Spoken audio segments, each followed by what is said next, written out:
व्यासपीठावरील सर्व प्रमुख नेते, माझे सहकारी, पदाधिकारी आणि या सभागृहात इतक्या मोठ्या संख्येने जमलेले बंधू भगिनींनो, शिवसेनेचे जिल्हा प्रमुख प्रमोद मानमोडे यांनी त्यांच्या भागामध्ये म्हणजे का हा दक्षिण नागपूर दक्षिण दोन चांगली कामं केली आज. सगळ्यात आधी म्हणजे त्यांनी मशाल पेटवली.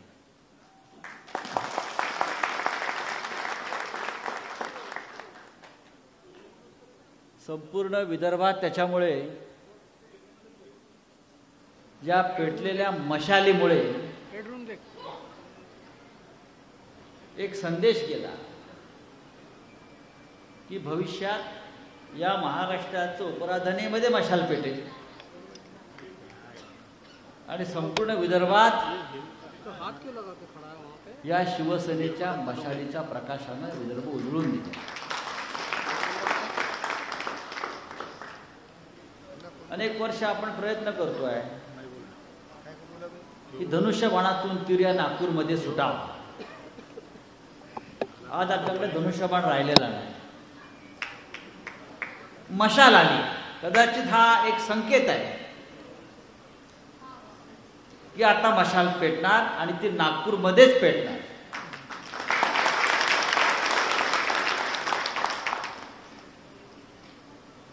प्रमोद मानमोडे आपण दुसरं काम जे चांगलं केलं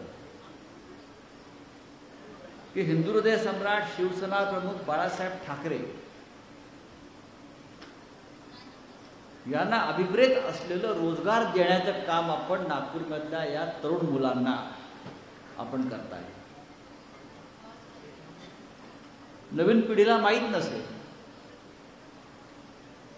की शिवसेनेची स्थापना जी झाली मुंबईत, तेव्हा मुंबईतच शिवसेना होती.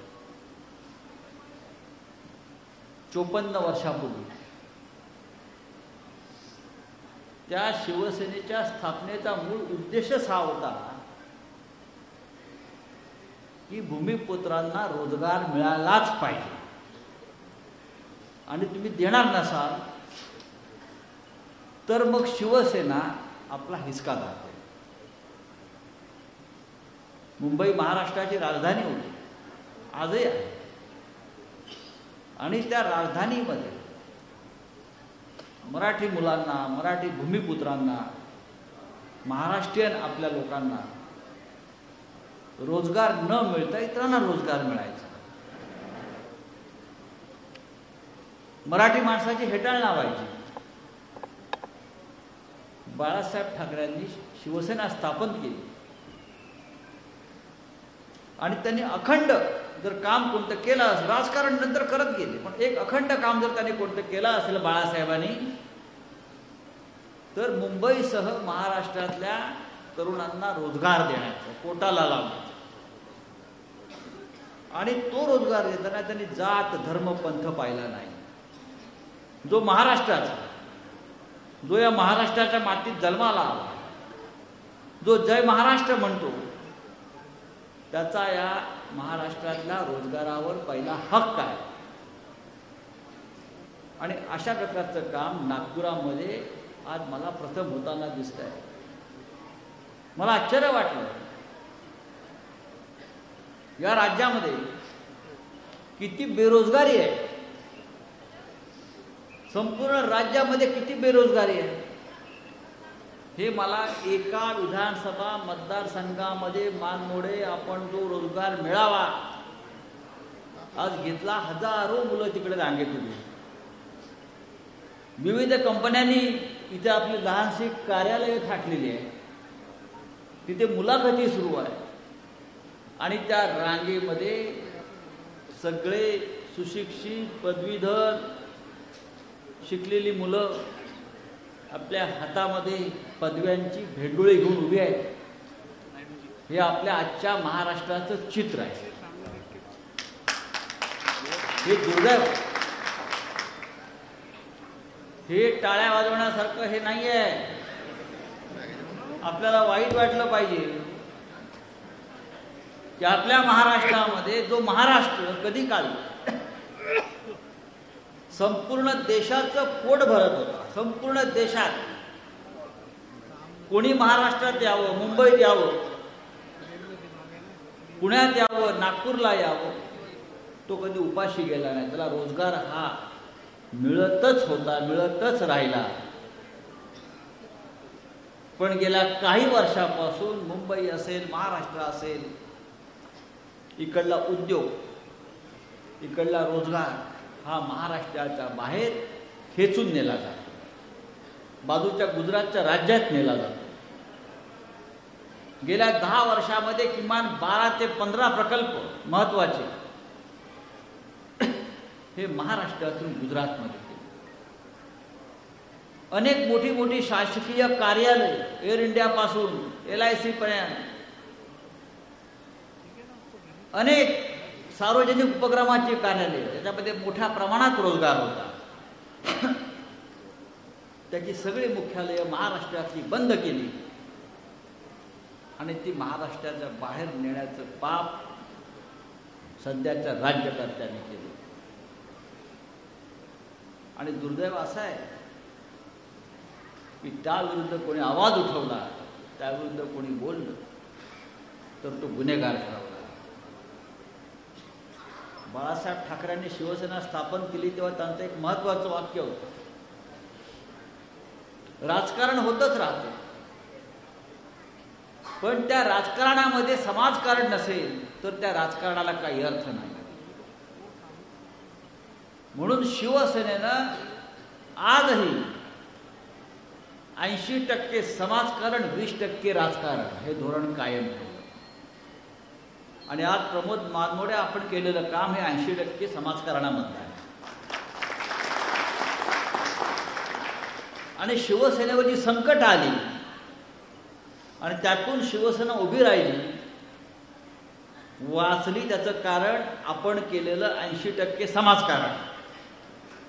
तुम्ही आमच्याकडनं राजकारण हिरावून घेऊ शकता, पण आम्ही केलेलं समाजकारण तुम्हाला आमच्याकडनं खेचून घेता येणार नाही.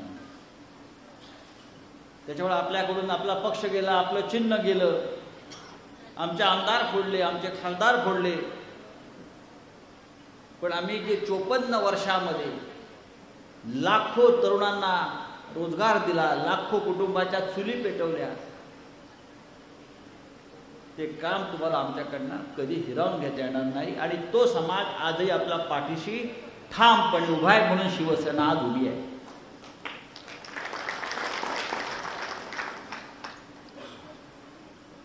मी आता पाहिलं ज्या पद्धतीनं, मी मगाशी नागपुरातून येताना कुठल्या तरी एका मला वाटतं कोचिंग क्लासचं होर्डिंग पाहिलं, डिग्री तर मिळाली पण नोकरी मिळाली काय,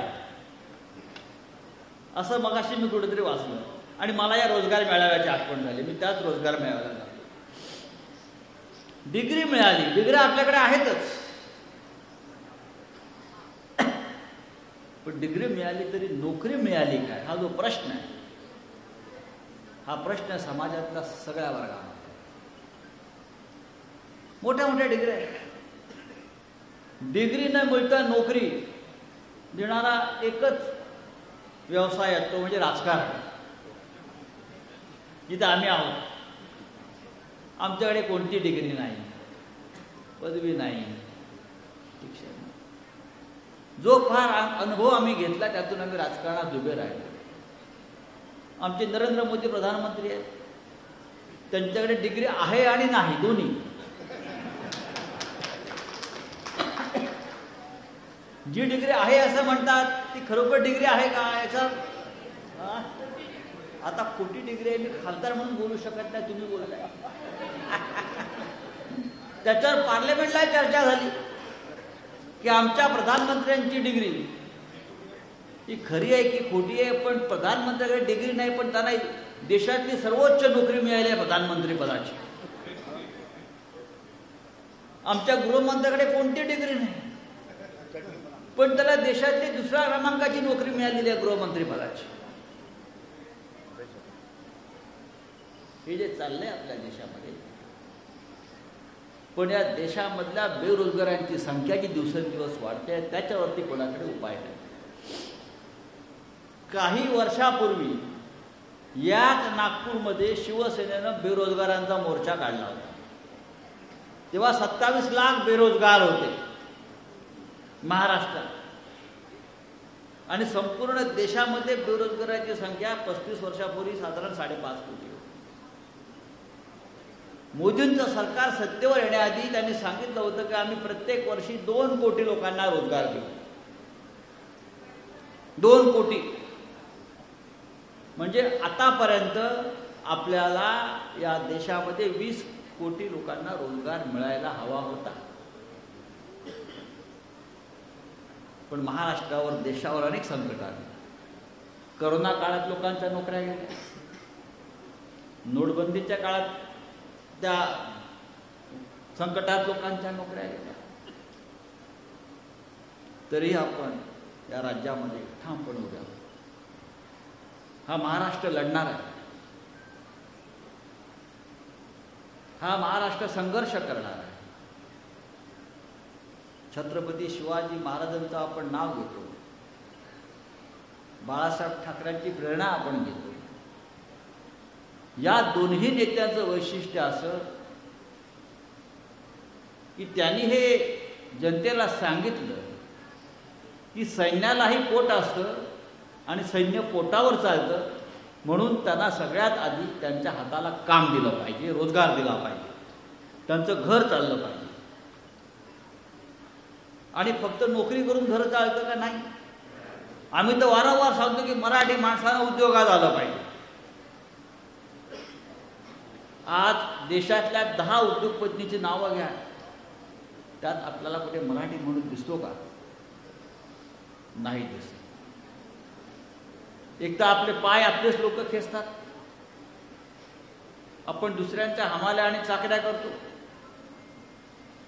उद्योगात आलं पाहिजे यासाठी शिवसेनेनं अथक परिश्रम केले, अनेक प्रयत्न केले.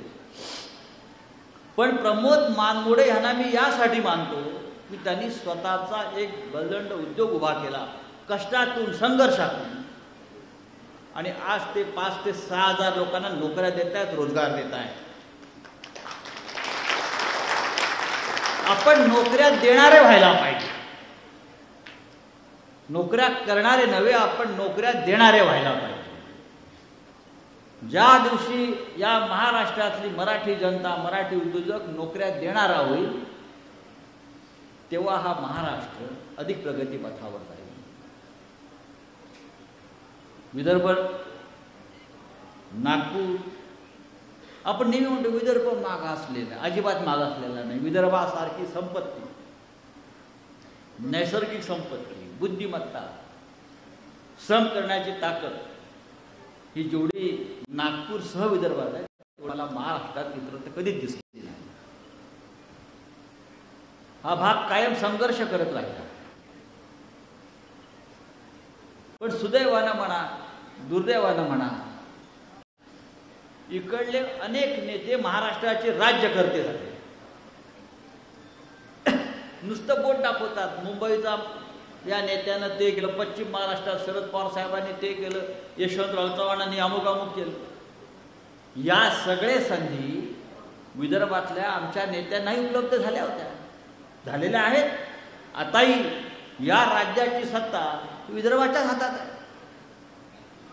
आमचे नितीन गडकरी यांनी देशभरात रस्ते केले, पूल बांधले. देवेंद्र फडणवीस गेले अनेक वर्ष सत्तेमध्ये, अनेक महत्वाची खाती या राज्याची विदर्भात आहेत. गेल्या 70 वर्षामध्ये विदर्भाकडे अनेकदा मुख्यमंत्रीपद आलं, केंद्रात मंत्रीपद आली. म्हणजे विदर्भ उपेक्षित राहिला का? विदर्भाला, विदर्भातलं नेतृत्व ज्यांच्याकडनं अपेक्षा करत होतो की त्यांनी पश्चिम महाराष्ट्र असेल, मुंबई असेल, त्यांच्या तोडीचं नेतृत्व उभं करून विकासाची गंगा आपल्याकडे आणायला पाहिजे, ती आणण्यामध्ये इकडलं नेतृत्व असफल झालेलं आहे. आज संपूर्ण विदर्भात रस्त्याचं जाळं हे नितीन गडकरींमुळे उभं राहिलं आणि त्याबद्दल त्याचं कौतुक आम्ही नेहमी करतो. आज संपूर्ण देश नागपूरशी विदर्भाशी जोडला गेला. मग त्याच रस्त्यावरून या विदर्भात उद्योग आला तर नोकऱ्या मिळतील. मुंबईसारख्या शहरामध्ये, पुण्यासारख्या शहरामध्ये IT पार्क्स उभे राहिले. IT पार्क्स उभे राहिले आणि हजारो लोकांना नोकऱ्या प्राप्त झाल्या. आपण जर बँगलोरसारख्या भागात गेलो, हैदराबादला गेलो तर तिकडल्या IT कंपन्यांमध्ये विदर्भातले अनेक तरुण आम्हाला भेटतात. पण अशा प्रकारची भव्य IT पार्क्स ती नागपूर शहरामध्ये, अमरावतीमध्ये उभी राहिली असती तर मला असं वाटतं की या इकडल्या तरुणाला बाहेर जावं लागलं नसतं आणि या भागाचा विकास झपाट्याने झाला असता. आज तो होताना दिसतोय पण गती कमी आहे. किंबहुना विदर्भच नाही तर महाराष्ट्राच्या गतीला आज खोडा पडलेला आहे. हे चित्र बदलायचं असेल आपल्याला भविष्यात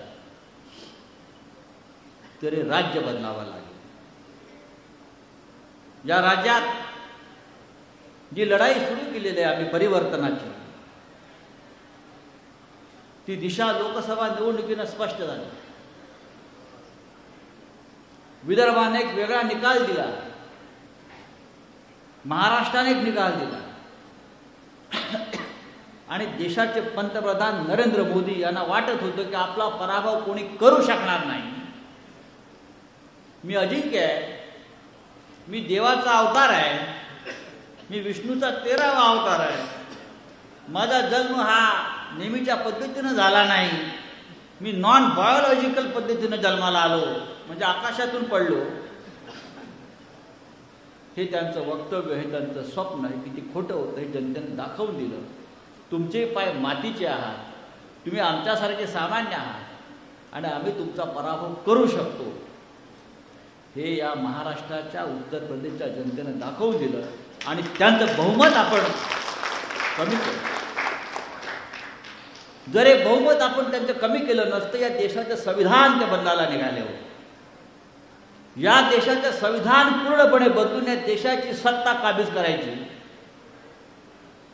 आणि रशियाच्या पुतीनप्रमाणे तो हयात सत्तेवर बसायचं, निवडणुका घ्यायच्या नाही, संसदेची मालकी आपल्याकडे ठेवायची, न्यायालयाची मालकी आपल्या हातात ठेवायची. अशा पद्धतीचं राजकारण त्यांना करायचं होतं. पण या देशाचा जनता सुजाण त्यांनी मोदींचं बहुमत कमी केलं आणि मोदींना अल्पमतात आणलं आणि 2 कुबड्यांवर त्याला स्वतःचं राज्य आज करावं लागत आहे. आणि याच्यामध्ये महाराष्ट्राचा वाटा फार मोठा आहे. विदर्भामध्ये एकाच दुसरी जागा सोडली तर बहुतेक जागांमध्ये महाविकास आघाडीचा विजय झाला. याचा अर्थ विदर्भाची जनता ही अत्यंत शहाणी आहे. नागपुरामध्ये आमचे गडकरी साहेब थोडक्यात वाचले, बचावले, कारण थोडं गडकरींवर लोकांचं प्रेम आहे व्यक्तिगत. त्यांचा पक्ष पराभूत झाला पण गडकरी जिंकले एवढंच नाही म्हणेन. या संपूर्ण नागपूरच्या जनतेचा जेव्हा आम्ही कौल घेतो, चर्चा करतो, तेव्हा त्यांच्या मनामध्ये असं आहे की पुन्हा एकदा या राज्याचे सूत्र शिवसेनेकडे जायला पाहिजे. पुन्हा एकदा त्यांना माननीय उद्धव ठाकरे यांना मुख्यमंत्री पदावर पाहायचं. अर्थात हा निर्णय महाविकास आघाडीचा असला तरी लोकांच्या मनातला विचार मी सांगतो. आणि ते जर व्हायचं असेल तर विदर्भातून आपल्याला शिवसेनेचे आमदार निवडून आणावे लागतात. नागपुरातून आपल्याला शिवसेनेचा आमदार यावेळेला निवडून आणावाच लागेल. नागपुरात मशाल आपल्याला एखाद्या मतदारसंघामध्ये पेटवावीच लागेल आणि त्यासाठी रमेश पवारजी मान हलवताय. तुमच्यासारखे असंख्य शिवसैनिक इथे काम करतायत आणि तुम्ही त्यांचे प्रतिनिधी आहात सगळ्यांचे. या सर्व शिवसैनिकांनी एका जिद्दीनं नागपूरच्या घराघरात पोचलं पाहिजे, आपली मशाल पोचवायला पाहिजे. आणि जे चोरांचं राज्य आहे महाराष्ट्रावर आहे, ज्याने बाळासाहेब ठाकरेंची शिवसेना फोडली, शिवसेना फोडणं यासारखं पाप दुसरं नाही. जी शिवसेना या महाराष्ट्रामध्ये मराठी स्वाभिमानासाठी निर्माण झाली, महाराष्ट्राच्या रक्षणासाठी निर्माण झाली, ती शिवसेना गुजरातच्या 2 व्यापाऱ्यांनी पैशाच्या ताकदीवर फोडली. जे बेईमान झाले त्यांना घरी बसवायला हवं. शरद पवार यांचा पक्ष, शिवसेनेबरोबर शरद पवार यांचा पक्ष, शरद पवार हयात आहेत, आपल्या समोर आहेत. आणि निवडणूक आयोगामध्ये मी त्यांच्याबरोबर सुनावणीला गेलो. पक्षाचा संस्थापक समोर बसलेला आहे, त्याने पक्ष स्थापन केला. आणि निवडणूक आयोग निर्णय देतोय, शरद पवारांचा पक्ष नाही, हा पक्ष त्यांचा आहे. शरद पवार समोर बसले, ज्याने पक्ष स्थापन केला, ज्याने पक्ष घडवला, ज्याने लोकांना निवडून आणलं, आणि निवडणूक आयोगासमोर ते बसले, सुनावणी सुरू आहे. आणि निवडणूक आयोग निर्लज्जपणे सांगतो आहे, हा पक्ष तुमचा नाही, हा पक्ष त्या चोरांचा आहे. अशा प्रकारे चोरांचं राज्य वरपासून खालपर्यंत चाललेलं आहे. त्याची सुरुवात आपल्याला आता महाराष्ट्रात बदलायची करावी लागेल. आणि ही नवीन पिढी जी बेरोजगार, हातामध्ये पदव्यांची भेंडोळी घेऊन उभी आहे, त्यांच्या मनामधला अंगार सुद्धा जो आहे तो सुद्धा आपल्याला त्यांची सुद्धा काळजी घ्यावी लागेल. शिवसेना पक्ष प्रमुख उद्धव ठाकरे, आम्ही त्यांचे सगळे सहकारी, आमच्यावर अनेक संकट आली, मला ते तुरुंगात टाकले. मला एक दिवस ईडीचे लोक आले, घेऊन गेले, बंद बिलो कर लो, हम पार्टी नहीं छोडेंगे. काही करा, पक्ष नाही सोडणार, मेलो तरी चालेल, ज्यांना जायचं आहे ते गेले. पण आपण सगळे इथे जमलेले असंख्य हजारो लोक आहेत जे आजही बाळासाहेब ठाकरेंच्या शिवसेनेवर एका निष्ठेने काम करतात, श्रद्धा ठेवतात. आणि तीच खरी ताकद आहे. प्रमोद मानमोडेजी, ज्या प्रकारचं काम शिवसेनेला अपेक्षित आहे ते मला आज नागपुरात दिसत आहे. आपण जिल्हा प्रमुख आहात, संपूर्ण नागपुरात अशा प्रकारचं काम होणं गरजेचं आहे. जर आपला पक्षाचा विचार वाढवायचा असेल तर आपल्याला नवीन कार्यकर्त्यांना बळ द्यावं लागेल. हा फक्त बेरोजगारांच्या रांगा आपल्याला उभं करून चालणार नाही, त्यांच्या हाताला काम द्यावं लागेल. हाच बाळासाहेब ठाकरेंचा विचार होता. आणि मग त्यातून जे तरुण निर्माण होतील, घडतील, ते आपले शिवसैनिक असतील, जे आम्ही सगळे त्यातून निर्माण झालो. नंतर नुसत्या घोषणा द्यायच्या, आगे बढो, कोण आला रे कोण आला, शिवसेनेचा वाघ आला, वाघ उपाशी असतो. किती दिवस घोषणा देणार, किती दिवस गर्जना करणार, किती दिवस डरकाळा फोडणार. मग हे शिंदे मिंदे सारखे वाघाची मांजरं होतात आणि निघून जातात. आपल्याला तशी पिढी आता घडवायची नाही, आपल्याला मजबूत पिढी घडवायची आणि महाराष्ट्राचं राज्य आपल्याला आणायचं. आपण गुणवंत विद्यार्थ्यांचा सत्कार करताय, हे सुद्धा महत्त्वाचं आहे. महाराष्ट्र हा गुणवंतांचा प्रदेश आहे आणि विदर्भात तर नेहमीच गुणवंतांना स्थान मिळालेलं आहे. साहित्य असेल, कला असेल, शिक्षण असेल, हे सगळे आपली लोक आहेत. आज खूप मोठा कार्यक्रम आपण केला आणि शिवसेना इथे जिवंत आहे, काम करते, हे आपण दाखवून दिलं. त्याबद्दल मी आपला आभारी आहे. जय हिंद, जय महाराष्ट्र.